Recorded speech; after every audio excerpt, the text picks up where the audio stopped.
Hey, this is Craig. If you like this show and you want to support it and you want to keep it free, head on over to everyonelovesguitar.com/support. That's everyonelovesguitar.com/support. If you're a business owner and you want to increase your cash flow, or if you're a label or artist and you want to promote new music, then listen up. For information about advertising on Everyone Loves Guitar, including information on geographically targeted ads, go to everyonelovesguitar.com/advertise. That's everyonelovesguitar.com/advertise.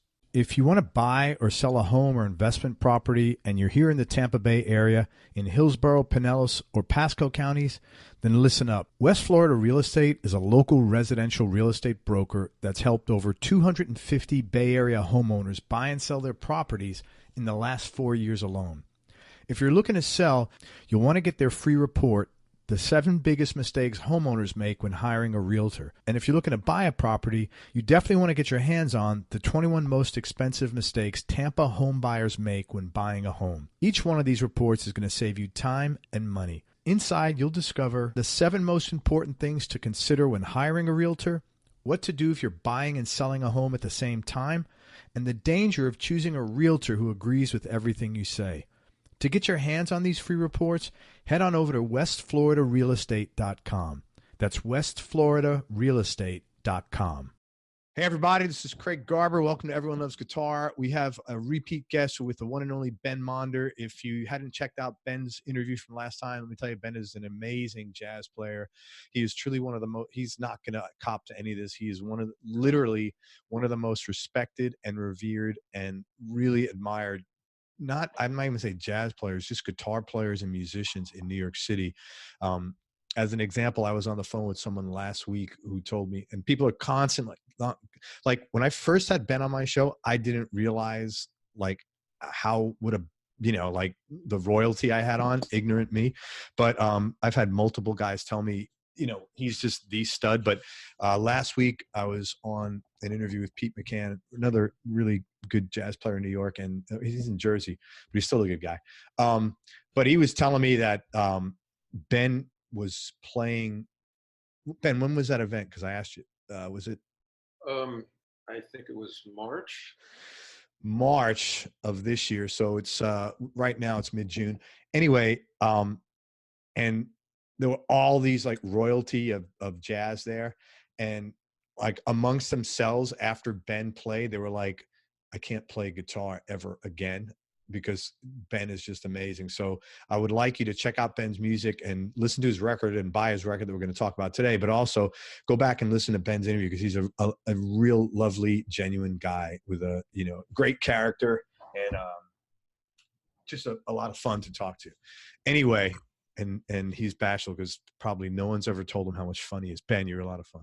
Anyway, thanks for coming back on the show, Ben. And I'm excited about your record. So the new record is called Day After Day. It's a double album. This guy doesn't dick around. Everybody's coming out with EPs now. Ben Monder does 2 fucking back. I mean, it's this thing? What is this? Yeah, it wasn't really planned that way, but we can get into that. Yeah. 15 songs, an hour and 30 minutes long.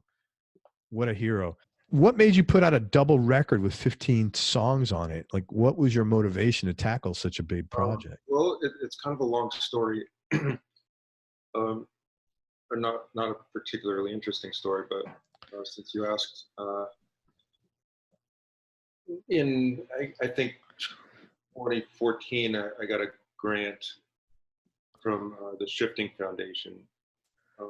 Maybe we even talked about that. We did. We talked about this on the interview. Yeah. I'm probably going to repeat lots of stuff because I have no memory of anything. But no, that's what happens when you get old. I do it all the time. My wife is constantly reminding me, and I'm like, "Listen, don't. You're just supposed to say, okay." And she goes, "Well, you don't let me go," and I'm like, "Okay." Right. So, well, feel free to call me out on my redundancy, but no, all good. And the idea was to go away, write music, come back, record a CD, and they finance the whole thing. And so I go away, write almost nothing because I like tremendous writers. You went upstate somewhere, if I remember correct. Yeah, they went up to Saugerties and rented the apartment and kind of had so almost no gigs in a couple of months. So it was nice. Like I always kind of dreamed about doing that, but Of having no gigs for a couple of months. yeah. And and just being able to like work in a really concentrated way, just like all day. But and I was practicing a lot. Like I wasn't dicking around, especially, but I just didn't. I didn't. Long story short, I did not come up with a record's worth of material. So I said, well, Plan B. How about we record these just like pop? Like I was doing trio gigs and playing mostly pop tunes. I was like collecting them. Tunes that I liked from when I was a kid and stuff that I found actually fun to play and fun to improvise on. So they were like, fine, let's just salvage this whole thing somehow. And so went into the studio with Ted Poor and Matt Brewer and recorded something like 24 different tunes. And when I got home and listened to it, I pretty much hated 96% of it. I thought, I don't have a record here. Okay, you want me to talk louder? A little bit, yeah, please. Okay, sorry. I know you're trying to be subtle with that, but you know what? It's a rare occasion when Craig Garber is the subtle one. I got to tell you, you just blew it for me. If I told my wife that I was trying to be subtle, she would laugh at that. Lean in a little bit. So I thought, okay, maybe I could do like half. I could do half the record of this. Maybe there was like 20 minutes worth of trio stuff that I could live with, and then I'll supplement the rest with solo arrangements of standards, because I was kind of starting to explore that. Something I'd never really done is like write out set arrangements of standards, because I like the freedom of just being able to improvise an arrangement, and also I'm just really lazy. So yeah, I started writing one, and like on My One and Only Love, I think that was the first one I wrote, and then it kind of started getting into it, and I wrote a whole bunch of them and recorded those, and then realized that maybe I actually had more trio stuff that I liked well enough, and it just grew into this thing where actually it couldn't all fit on one record to even it out. And I wasn't going to even separate them at first. I was going to like alternate trio. Oh, it's good that you did. It really. I completely agree, but I felt really strongly about it. And my friend Patrick Zimmerly, who's basically producing, he produced the solo side of the record and kind of helped me through the whole thing. It was his really, really strong opinion that they be separated. And I think he was totally right. So yeah, I think so. It sounded great. And just for the listeners, so the album is Day After Day. It's like two separate records.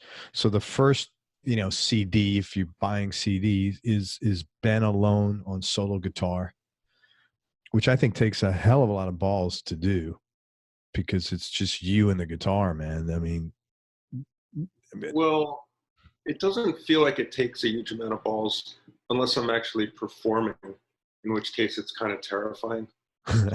Yeah. But if I just practice the stuff enough that I know I can play it, and I go into the studio and I have, I know that I don't have to get it perfect the first time or anything. Yeah, I mean, it's difficult, but the nerve-wracking thing is when I'm actually trying to perform this stuff. Have you toured to like support this? I haven't technically toured. I've done a bunch of gigs at this point. I've been doing more and more solo gigs again, and I do have a trio tour that I'm working on putting together next year in March, and I actually have a 2 or 3 solo tours in the States next year. That's great. Actually later this year, and I'll be doing a lot of material from that. So anywhere down here, any chance? Nobody comes to Florida usually. Sorry, no. Yeah, nobody comes. It's a pain in the butt to get here. It's a big state. The venues are really far away. I totally get it. I'll work on it, possibly. Um, I'm driving out to Ohio in November. That's a good time to go to Ohio. That's what they tell me. But I just, the idea of driving means I can bring the amps that I want, and I don't have to rely on backlines, and I get the sound I want. So, what do you play through when you are doing these solo gigs, or with your trio? Well, there's like 4 old Fender amps that I really like, all of them, and I use different combinations for different things. I usually try to go stereo. And for the recording, there was I don't even remember the exact year. I think it's a 64 deluxe amp and a concert amp, like a brown face concert, which somebody cut the cabinet in half, so it's actually 2 10s instead of 4. That's wild. And they're Weber is, I think Weber is a speaker, right? Yes. I should check back there more often. But this is the land of the blind. The one-eyed man is king. I am not a tech guy at all, man. Okay. Yeah. Well, somebody out there must be, but. Oh God, well, most people are. Yeah. Listen to this. Yeah. So those were in combination for the record, and I also have a Princeton, like a modified Princeton that I really like. And, another modified deluxe that they put in a bigger transformer, and it's a little bit louder. So. What guitars? I mean, your tone is beautiful throughout the entire record. What guitars were you playing on both the solo? Ibanez that I've always played. The AS50 had since 1983, and a Martin 018 for the couple of acoustic things from, I believe, 1936. Wow. Does it feel comforting, like that you play usually the same guitar? Like you probably know that instrument incredibly well. Oh yeah. I mean, I haven't played a guitar that I like better, so I thought about upgrading at one point foolishly, and I got like a more expensive guitar and sold it after 2 weeks. Wow. What'd you get? A Gibson 339. Okay. So it's small, like that's a small 335 basically, right? Yeah. Nice. One thing I couldn't get used to is that the neck, maybe because it was actually a better guitar, the neck wasn't bending for me, and I really need to be able to bend the neck. It's funny. I had an Ibanez. It wasn't an older one. It was a semi. It was like the 335 basically. Mm-hmm. And I loved it. And the pickups were wonderful. The only thing was it was a newer one, and it just felt like a cheap guitar. I mean, it was, but it was like just toyish, and I really felt bad parting with it because it sounded good. But every time I picked it up, it felt like I was picking up something that one of my kids had when they were little or something. Well, but I think the older ones you have, that they're not like that. You know what? Somebody actually just told me at this guitar camp. Well, maybe I didn't mention that publicly. We were talking before that I just come back from this camp. Ben just did a guitar camp up in Indian. What's it called? Indian, New York. Yeah. Big Indian, New York. Yeah. But anyway, so someone told me that the AS50, the model that I have, was modeled after the Gibson 335, a specific edition for between 1959 and 61, I think. I hope I'm not getting that wrong. And, yeah, that probably. That's why they feel and they sound so good. And the pickups were sort of replicas. And although the body is quite a bit smaller, but there's something really special about that particular model. What year is your guitar? 83, you said? 82. 82.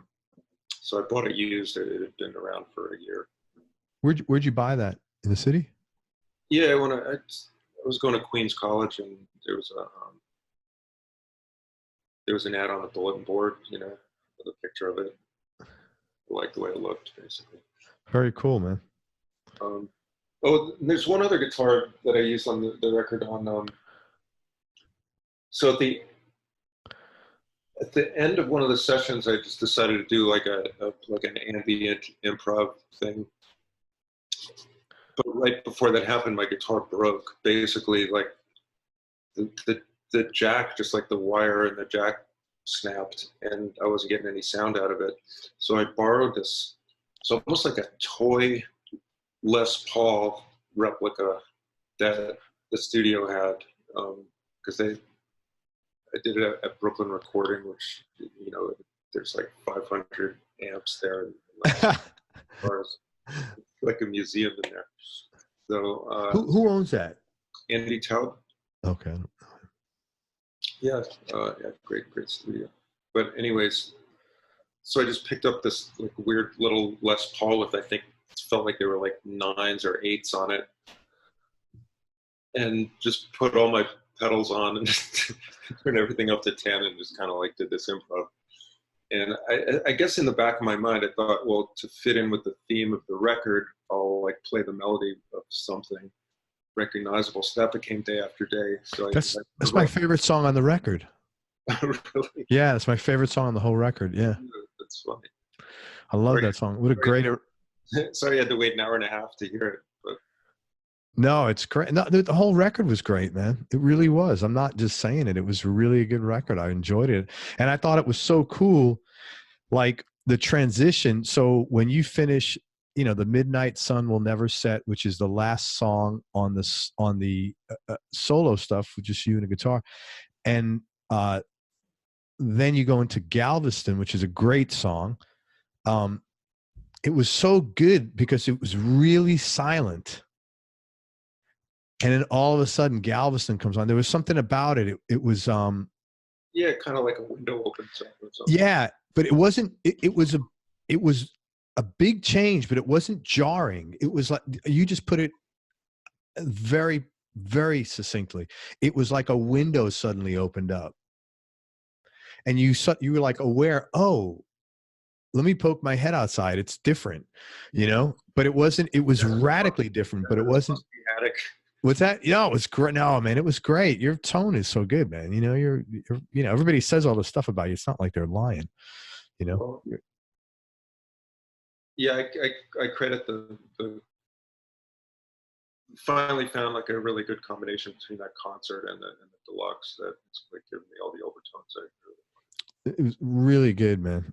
And you know, I also have to say Joe Bransford, the engineer, the person who engineered the solo stuff, did a really great job. And I also want to mention James Farber did the trio stuff, and he did a fantastic job as well. So. It's mixed and mastered really well. I mean, on that on the solo stuff, man, you can't hear anything but your guitar, and it sounds great. I mean, it's really well done. I have a question. There's the song I liked on the first side is called, oh, I'm going to screw this up, I'm sure. It's like Latin, O Sacrum Convivium. Is that? Yeah, sacrum, I guess. What does that mean? Pain in the neck or something? Pain in the back? Oh, sacrum, isn't that a back or maybe? Sacred Banquet, I think. Oh, okay. It's a, you know, Messiaen choral piece that actually met Brewer's. He didn't even suggest that I play it. He just said, like, maybe we were talking about choral music or something, which, you know, I'm a fan of. And he's just suggested, have you ever heard this really beautiful piece by Messiaen, this short choral work? And yeah, it's certainly a beautiful piece. And yeah. I thought, would I be able to play it on guitar? And I found a chart for it with all the voices separately, you know, figured out that it was actually like 100% of it was possible to voice. That's cool, man. It's really good. And, you know, and then I started hearing like everybody does that tune on their record. I have not heard anybody do that too. All these jazz players, like really, piano player said, "Oh yeah, I did this version." like 3 different guitar players said like, oh yeah, I covered that. It's like I thought I was doing something original. I might as well play like All the Things You Are again or something. I've never heard anybody do that. It sounded great. Well, now you probably will. Yeah, that's right. Once you bring something up. Were you satisfied in the end? And was the grant gifters satisfied? Yeah, I think they were. I mean, felt a little sheepish about the fact that it was like 5 years late, but what's 5 years amongst friends? That's what I was trying to tell them. Yeah, I mean, you know. Yeah, I mean, I'm happy with it. I generally make sure that I'm happy with my records, or they're not done. You know, yeah, feel good about them. You're pretty demanding on yourself. I know you said you're lazy, and I know there's part of you that's serious, but I also know that there's part of you that's in jest because you're probably pretty demanding of yourself now. I suppose I try to, meet certain standards, because otherwise, why even bother? Yeah, I agree, 100%. But anyways, on to the next thing. What made you choose that last song, Day After Day? It's a great. I mean, the original Badfinger song is just such a cool song. Oh yeah, well, it was the soundtrack to my childhood, and yours too, I imagine. Yeah, absolutely. Yeah, absolutely. I'm 55. Yeah. Yeah, similar enough. Yeah, great song. Yeah, I always loved that tune, and I've played it on trio gigs, with a more traditional sort of interpretation, but. In fact, I wasn't planning to do it that way, but like I said, I'm playing this sort of like ambient soundscape thing, and then I thought I should stick this melody in here so it kind of goes with the rest of the record. It's really tough, risky in some ways, doing a song like that that's so iconic, especially from a guitar standpoint. The opening line of that song, as soon as you hear it, it's immediately takes you back to 1964 or whatever the hell it was, or 5, or 72, whatever it was. But what song it is. It's risky to do a song like that, and it's like I said, my favorite song on there. It's the arrangement of it was really cool. You did it justice, and you did your own thing in there, which was really cool. I've heard more than one person say that they still can't hear the melody of it. That's ridiculous. No, you can easily. In fact, I'll be 100% honest with you. As I wrote down here, I enjoyed Day After Day. Before I wrote that question, I said, let me just listen to it again, because I want to make sure I could hear the melody, and I wanted to be, because if I'm going to say, hey, I think you should listen to this, I want to be genuine about it. And I said, let me just listen to this again to make sure. And you absolutely can hear the melody in there. For sure, man. Yeah. So it's a really good arrangement of it. What's next in line for Ben Monder? What's up? What do you got coming up now, man? You're going to do some, where are you touring, and when are you touring next? I guess the next thing I'm doing under my own name is, I have some, local gigs in town, and then I have a solo concert in Lugano, Switzerland in September. Just like wow, that's cool, man. And yeah, so if you're in Lugano and on September 14th, dude, I am deep in the streets in Lugano, as a matter of fact. So you're gonna get some people there. I don't even know what that means, but it means that we got people listening in Lugano, Switzerland. Okay.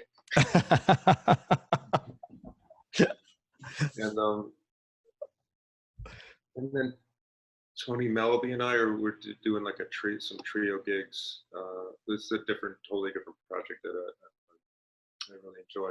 We just kind of do improvised gigs. In the city? In the city, or we're actually going to Boston at the end of September to do some things in upstate New York, and going to Spain, Germany, and Belgium at the end of in October, and then I have my tour of Ohio in November. All your gigs, are they going to be listed on your website or on social media somewhere? They'll be listed somewhere. Yeah. Okay. And is your website just Generally, yeah, my website. I need to be a little. I need to figure out. I need to be better about updating that, but I do post stuff on a Facebook page. So great? It's just under Ben Monder or Ben Monder Guitar or Ben Monder. it's just Ben Monder. Yeah. Very cool. Sorry about that. No, it's all good, man. Anything else? What's the next thing you think you'd be recording, or when's the next time? Who could we hit up for a grant? Well, not them. We're not going to do that again. You say, hey, look, guys, this will take me 3 years max. I promise. Yeah, I don't know. I'm just writing stuff like frantically, and it could be optimistically, I'd say like a couple of years before I record it. Let me ask you this, because everybody listening wants to be a better guitar player. You also teach. What is like one thing that most players don't do, but if they did it, it would have a pretty big impact? If they did it consistently, it would have a pretty big impact on their playing. Oh, wow.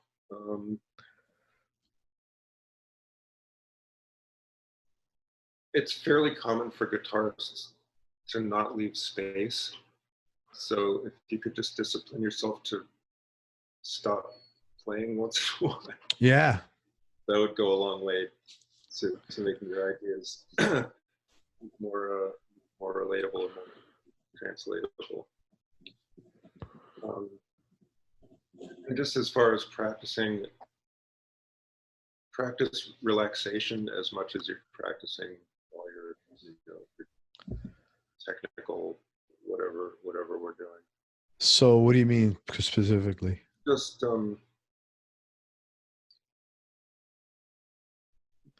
be like more aware of how relaxed your body is and relaxed your arms, your technique is while you're practicing, and then you'll remember that feeling of relaxation in performance. It's interesting you say that. For the last few years, like 3 years, I've been going to the dentist, and the dentist keeps saying, hey, man, you're grinding your teeth down. He goes, you grind your teeth all night long. I'm like, I don't grind my teeth at night. He goes, yeah, you do. I said, I don't. I've been with the same woman 25 years. She would have told me I'm grinding my teeth. Maybe she grinds her teeth and she can't hear it over her own. No, sir. Could be, but I don't hear her grinding her teeth. So I started trying to become, and he's trying to sell me all this shit, like walking out of there like a football thing. And I bought one, and I'm like, I'm not wearing this. This is not my deal. But I started trying to be aware of it. And I suddenly realized that whenever I'm in deep thought, I clench my teeth. So he's right. I'm not, but it's constant because I'm in deep thought a lot, because it's tough for, I got a lot of shit going on, so I'm always like trying to think, and so now I constantly find myself like, I'm aware of like, I'm doing it so hard, I actually have a pain in my jaw. So I'm trying to be really aware of it. And like, just, whenever I catch myself doing it, just to have my awareness up. And I've got to believe when I'm playing guitar, I'm doing the same thing, or other things that are causing you to be uptight. Yeah. That's a really good point. Any exercises for that? Like mental exercises or? Well, I don't know. There are probably many, but the first step is just to be aware of it. And it's not a bad idea to also maybe practice in front of a mirror, or actually videotape yourself playing. Yeah. Your body might be contorting in ways that you're not even aware of. That's a real good idea. That's a real good idea. Just relax your shoulders. Don't right. Because that's not helping anything. Good stuff, man. Well, Ben, I'm really happy that you got this album out. It's a great record. I would really like everybody to check out Ben's record. It's called Day After Day. It's 15 songs of bliss. Well, 8 songs of bliss, 7 songs of bliss, and 8 songs of really good old tunes cranked out in Ben's arrangements, which is great. His tone is amazing. He's such a good player. and it would be worth your while to check. He's also gotten, I had to drag this out of him, believe me. He's got a couple of classes on My Music Masterclass. It would be worth your while to check that out. He's really an incredible player. And like I said, when I opened this interview, I can't tell you how many guys I've spoken to. They're like, oh my God, I heard your Ben Monder interview. It was great. That guy's amazing, blah, blah, blah. He's literally the number, but in New York, he's the guy everybody refers to as far as my show goes. If you want to buy the album or stream it, the best way to do that, supporting Ben, is doing it at Bandcamp, and it's Ben Monder, Ben, M-O-N-D-E-R .bandcamp.com. It's also available on Amazon and iTunes. And I think that's it. Anything else? Anything else you want to say about the record, good, bad, or otherwise, or anything in life, Ben? I think we've covered it for the time being. But thanks for having me back. You're welcome, man. Likewise, you're a very nice guy, man. And I'm really glad we had that last interview. I was like, we're going to get this thing done, and and it was a great interview. Like I said, I got so many props on it. So, all right, man, I'll look forward to the next one. We'll have another conversation. I'll see you then. 2022, 2021. Hey man, thank you. And best of luck with the record, and best of luck with the tour and with Ohio. Okay. Everybody, thank you so much for listening. If you enjoyed this interview, please share it on your social media channels. We appreciate it. Also, subscribe to the podcast and subscribe to us on our YouTube channel. Please support Ben's music. He's an animal. Great guitar player, one of the best jazz guitar players currently around in New York City. New record is Day After Day. Check it out on Bandcamp and his website at Ben Monder, and follow him on social media. Also, go to everyonelovesguitar.com, sign up to get on our newsletter list so you and I can connect. And most important, remember that happiness is a choice, so choose wisely. Be nice, go play your guitar, and have fun. Till next time, peace and love, everybody. I'm out. Oh, how to end it on a New York City fire or police siren. Only in New York, man. Perfect.